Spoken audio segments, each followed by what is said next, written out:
У моих вершах, песнях, книгах видное место займаюць матывы і вобразы радзімы, роднай старонкі, малых гарадкоў.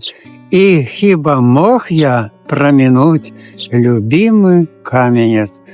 О, незабыўны гарадок, я ўсёй душой табе належны, знаёмы кожны твой куток, ад храма і да белай вежы.